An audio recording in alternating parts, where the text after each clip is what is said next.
on Sundays we go to church and then we go out to my parents' house. But on this particular Sunday, my mom was out of town, so we did not go there. And so we kind of had a day at home after church. It's also hunting season, so my boys and my husband have been hunting a lot. So it's just kind of been a busy time. So it's kind of nice to have just a day at home without any set plans. I am getting some dinner going, which typically I don't have to cook on Sundays, which is super nice. But obviously today I had to cook, and so I am making a chuck roast. That's what I had defrosted in my refrigerator, so I decided to make a chuck roast. I'm just making it in my Dutch oven. This is kind of early afternoon, and so I'm going to let this slow cook throughout the day. Whenever I started my chuck roast, I had intentions of making mashed potatoes with this and making a gravy, but I ended up throwing in some sweet potatoes instead of doing like mashed regular potatoes, because we have so many sweet potatoes right now. When I got down into my little potato drawer, I got like a little stressed thinking, oh my gosh, when are we gonna eat all of these sweet potatoes? Because we got a bunch from the store. I bought a bunch of sweet potatoes, and then like the next day my sister gave me a bunch from her garden, and then my aunt gave me a bunch from her garden, like boxes full of sweet potatoes. And so I know that they can last a really long time, especially when they're not washed yet. And so I know we'll get through them, but I was like, this is kind of silly. So I told my husband, like, I'm not buying any more regular potatoes until all of these sweet potatoes are gone, just because I hate wasting food. So anyway, there's my long story of why we had sweet potatoes instead of regular potatoes. All right, so for my roast, I always like to sear it on all sides in a Dutch oven with either butter or some type of fat. Today I used bacon grease because I had a bunch in the refrigerator. Anytime I make bacon, I always save the grease off of it. I get all of my meat from my sister, and so it's a nice, good source of meat, and so I don't like to waste any of it. And I even save all of the fat or grease, and I'll use that later on in cooking. So anyway, I'm doing that in bacon grease. And then while I was adding spices to my roast, I realized that some of my spices needed to be refilled. My oven was really dirty, and so that's why I kind of stopped to do some cleaning here and refilling spices. And when I got up in my spice cabinet, I noticed that I'm actually out of a lot of different spices that were out of down here, and so I'll add those to the grocery list. I'm always like to find just a little pockets of time where I can do things like this. That really helps me to stay on top of things. You know, just while I'm searing the roast, instead of just standing there or like fiddling on the phone, you can get a lot done. So I got all my spices refilled, the little containers cleaned, the stove cleaned, all in the time it took to sear my roast. So I do find that using every little pocket of time really helps, because you'd be surprised the things that you can get done just while you're searing a roast.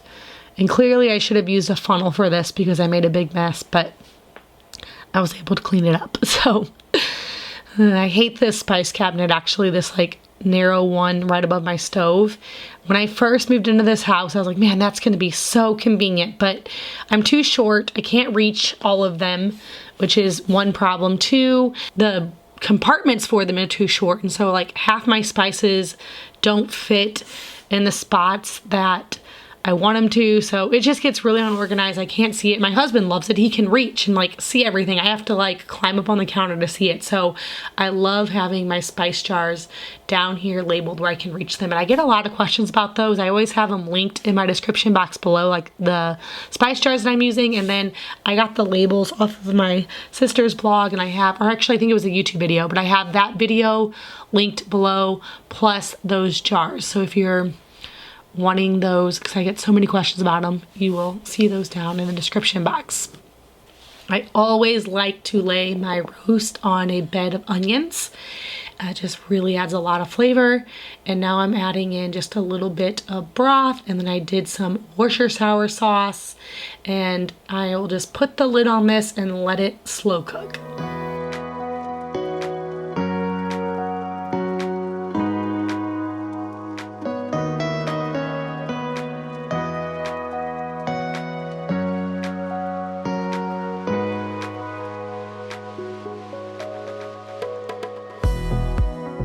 All right, so now I'm sitting down and making a list. I am actually filming this just days before Thanksgiving. I know this video is coming out a little bit later than that, but that is the time frame of this recording. And so I am making my list for all the things that I need for Thanksgiving. And I'm actually going to be running to the store while my roast is cooking and getting all the things. I think that if I go now before it gets too close to Thanksgiving, the store won't be as crowded. We'll see, but got my list made, and now I am folding some clothes, the never-ending job of clothes folding. Now, typically I'm not home on Sundays, and we don't fold clothes on Sundays, and Monday the basket is overflowing. Now, I know it's been like months that people have been telling me I need to get a new laundry basket, and I'm aware of that. It's pretty cracked up and bad. I don't know why I don't just get one, but haven't done that yet. Clearly, it's still the old, nice, cracked up one. I'll actually tell you why. I want a wicker basket, and I don't want to buy one new. I want one from a thrift store or a like antique shop, and I haven't found one yet. And I don't know why. I probably should buy a new just plastic one for like $5 at Walmart and then wait till I find my wicker one. But that's actually the reason why I'm holding out for this basket. And I can't find the one that I want. I need like a big, nice wicker basket, but I do not want to buy it new. Anyway, just got home from the store, so I thought I'd do a little grocery haul. I have some ice cream here before I left for the store.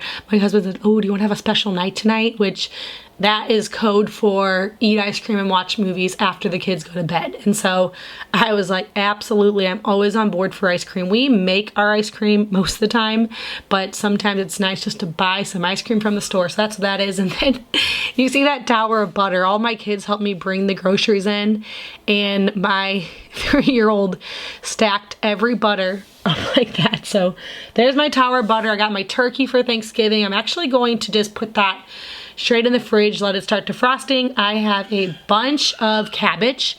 I am planning on making some sauerkraut. That is on my list for tomorrow. And so we have been meaning to make sauerkraut, and I keep forgetting. So I finally got my cabbage. That's the first step. A bunch of apples because my daughter is making apple pies. We actually have 2 Thanksgiving celebrations. And so she is making apple pies for both, so a bunch of apples, and then there's those potatoes. Remember how I said I'm not buying any more potatoes before we eat the sweet potatoes? Well, I lied, because here I am like minutes later coming home with bought potatoes, but there's a reason for it. I am making mashed potatoes. We're actually hosting Thanksgiving at our house a couple days after Thanksgiving. For my side of the family, we're doing Thanksgiving Day with my husband's side, but I am making the turkey, mashed potatoes, and sweet potato casserole. So I'll be using my sweet potatoes and my mashed potatoes, but I didn't have enough potatoes, and so I bought mashed potatoes, so sorry about that lie there. I got a bunch of eggs. It is that fun time of year where it gets cold and the chickens stop laying, and so had to buy some eggs. And then you saw my huge stash of butter. That's just always something that I have to buy is butter. And I know it doesn't look like I have a bunch of sweet potatoes here. The big boxes are actually down in my basement because I thought they would last a little longer there. All right, coffee for my husband. His favorite coffee ever is that organic whole bean coffee from Aldi. And then I got a bunch of snacks. I am actually taking a little trip to New York City. We do an annual girls trip every year, and this year we are going to New York City. And so I'm taking my daughter, and obviously the baby's coming along, and so I bought a bunch of snacks for the baby because I have these big plans of him like enjoying riding around in the stroller while we're shopping and exploring New York City. And so I got snacks, and I bought these little like snack cups. I told my daughter and my sister, I'm like a first time mom. I got all these like things that first time moms would get, like little linky thingies to attach these snack cups to his stroller. I've never done anything like this before. But anyway, I am going to get some clips in New York City, so be on the lookout for that. I will show you that my sisters are all going, my daughter, my nieces, and my mom. And so I'm really excited. I've never been to New York City, and I hear it's really nice and fun during Christmas time, and so I will be sharing those clips with you. All right, so for these sweet potatoes, I'm adding in a bunch of butter, honey, and cinnamon, and we are just having like mashed sweet potatoes and roast. Definitely not anything fancy, or I don't know, it's just a meal. It's what I had. I'm not used to cooking on Sundays. That's usually my mom cooks for us every Sunday. And so I'm like, dinner? I have to make something, it's Sunday. So anyway, this is what we're having. It did the job. Everyone ate, everyone got filled up. And so moving these cabbages, because obviously those are gonna be in the way until I make my sauerkraut. All right, friends, I want to take a quick break from this video to thank today's video sponsor, Element. Element is a tasty electrolyte drink with everything you need and nothing you don't. That's my favorite thing about Element, is that I feel good giving it to everyone in my family because it's made with clean ingredients and it's suitable for any diet like paleo, keto, or even a low carb diet. When you sweat, the primary electrolyte lost is sodium. And when you're low on sodium, you can experience things like fatigue and headaches and muscle cramps. And Element is the perfect solution because it can help with those symptoms and other common electrolyte deficiencies. So if you are ready to try Element, you guys can use my link down in the description box below, or go to drinkelement.com/ouroilyhouse. That's DRINKLMNT.com/ouroilyhouse. And with any order, you will get a free sample pack that is 8 single servings of all the different Element flavors. So it's a great way to try the flavors and see which one is your favorite, or even to share Element with a friend. So if you are ready to try Element, be sure to use my link down in my description box below. All right, so this is the next day, Monday morning, and I am getting breakfast going. I haven't even gotten ready for the day. I kind of rolled out of bed in my pajamas. I threw my hair up and came on out, and I am making some hash browns, and then I'm also going to be making some eggs. This is another just kind of a whim of a meal, something that we make often. I have this Fry Daddy here. I get lots of questions about that. I have it linked down below as well. You could definitely do this in just a Dutch oven or any type of pan, but I like to do it in the Fry Daddy because then I could just stick it back in the fridge, because I use a lot of lard in that and I don't re-dump it out each time. And so doing it in there, you can save you can save it anywhere. I just feel like the Dutch oven would take up more space in the refrigerator than my Dutch oven does. So anyway, getting some hash browns going. I'm heating up some more of that bacon grease before I start my eggs, and doing a little bit of cleaning up from the night before, putting away dishes. I just like to get the kitchen kind of all put back together. It's kind of something that I do during the morning when I'm making my breakfast. So getting eggs going, getting hash browns going, and we will be enjoying breakfast here shortly. I always like adding in a little bit of milk into my eggs. It makes them nice and fluffy. I mean, anytime that I'm making scrambled eggs, that is, obviously not the fried eggs. I'm also going to be making some smoothies this morning. We have a lot of homemade yogurt. And so for smoothies, I just do yogurt and a bunch of frozen fruit. So this is a bag of strawberries, but there's some random pineapple in there. Anytime that I have fruit like cut up in the refrigerator and then it starts to kind of like go bad, or if we don't use it, I just throw it into some bag in the refrigerator, so you never really know what it is. So that's just some like pineapple that I probably cut up for something and we didn't finish it. Adding in cranberries this time of year when there are cranberries at the store, we add cranberries into all of our smoothies. I love cranberry smoothies. If you haven't tried cranberry smoothies, You should try it. It is so, so good. All of my kids like it, but they like when I add in bananas or something into it to make it not as tart. I personally love a yogurt cranberry smoothie. I like things sour. And so, anyway, this is breakfast: eggs, hash browns, and some cranberry smoothies. Now, after breakfast, I am doing a quick cleanup, and then I'm going to get started on this sauerkraut.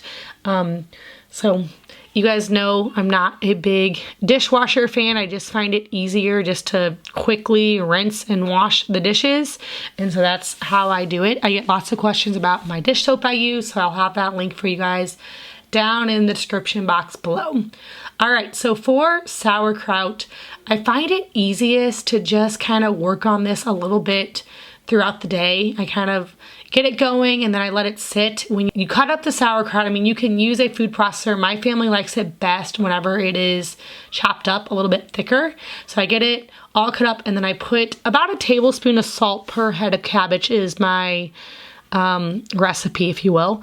And then I just let it sit for a minute and then I'll come back to it, because if the salt is sitting on the cabbage, it will help it to sweat, and that will get it easier to make the brine, which to make the brine, you just, do what I'm doing here, kind of knead it, punch it, massage it, and it will make a brine. I don't add any water in. It makes enough brine just with the cabbage and salt alone. Now, I do have a video tutorial just on making sauerkraut. So if you're interested in that, I can link that for you below. I also have the recipe on my blog, but it is seriously just shredded up cabbage and salt. That's all it is. And then the other part of it is just, it's just a little bit of work. You gotta work it together. And you see, as I'm pushing it down into the jar, I am pushing it really hard into there because I don't want any air pockets, because that's what's going to help it to not mold. And I'm also going to make sure that all of my cabbage is underneath of the brine, because that's also very important to make sure it doesn't mold. So I'll go back to this a few times later on just to check to see if the cabbage is below the brine.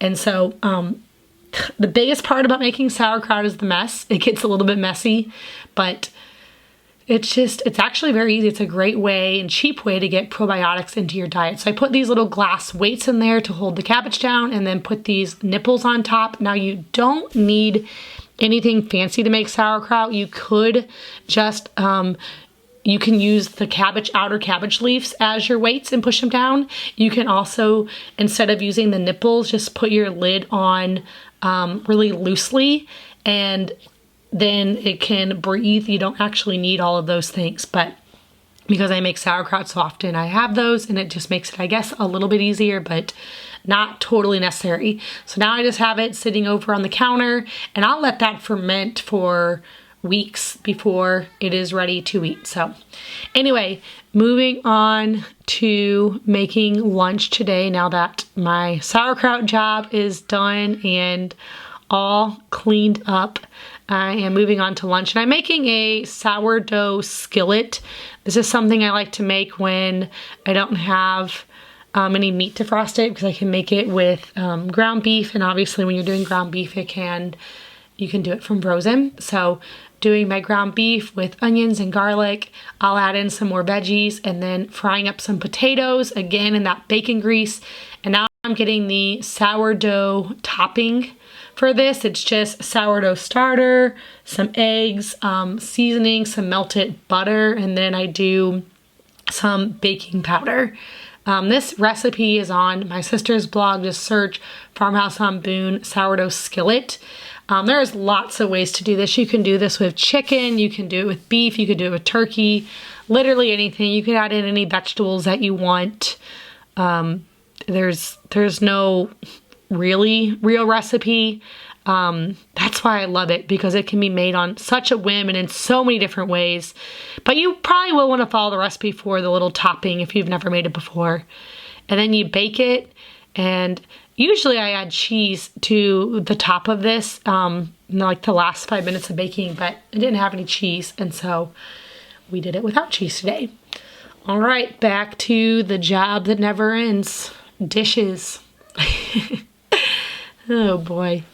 It just never ends, but that's all right. I actually don't mind dishes, and I like this little window here looking out. It's so pretty this time of year in the fall. I mean, the leaves are starting to fall off the tree, and so it won't be quite as pretty, but still pretty view. So here I am checking my sauerkraut to make sure that all the cabbage is below the brine.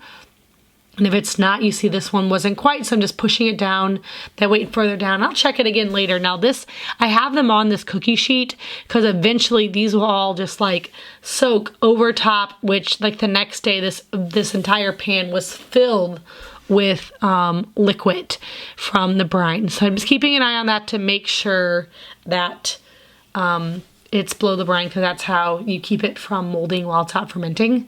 All right, I'm cleaning up. My baby got into my Bible study. I have it in a little binder, and somehow he figured out how to open up the binder, and all of these papers were like scattered all over my house. So before I even turned this on, I was collecting all the papers, trying to get them back in order. I need to get a lock on this door. I'm like, man, I need to like learn how to I need to be a first-time mom again and baby-proof this house. It's so hard to baby-proof when you have big kids too, because the big kids need to be able to get into all of the cabinets and things, because you know they're big. They don't need to be locked out. And then if you baby proof it, either they can't get in or they do get in, and then it's open for when the baby gets in. It's kind of a hard dynamic whenever you start having big kids and little kids at the same time. But anyway, it just results in more mess. He's like a little tornado everywhere he goes. He is pulling things out of drawers. All right, so I'm cleaning this fruit bowl. Last night or a couple days ago, someone got ketchup or barbecue sauce or something all over it. So cleaning that and cleaning off the table and getting some fruit in here. I got all of the apples that my daughter needed for her apple pies. I got a few extra, so I'm just going to put those in my fruit bowl and put the other ones in the refrigerator to make sure that nothing goes bad. Continuing on with my cleaning. See, he gets food out of the pantry. He drags toys and blankets out of the bedrooms. The living room's a mess. You know, just the constant cleanup. And I know it doesn't really matter, but I just love around lunchtime, whenever it's nap time and I'm putting the two little ones down for nap, I like for the house to be clean. So then when I'm kind of sitting and regrouping during nap time, I'm not seeing blocks and toys and things out everywhere. It's just kind of like the midday cleanup. I know it will get messy again, but it feels good to just have a little time in the day after a busy morning to get the house kind of put back together. And then, like I said, it'll get messy again, and then I'll do another kind of cleanup again before bedtime. But this is the midday cleanup. Do you guys do that?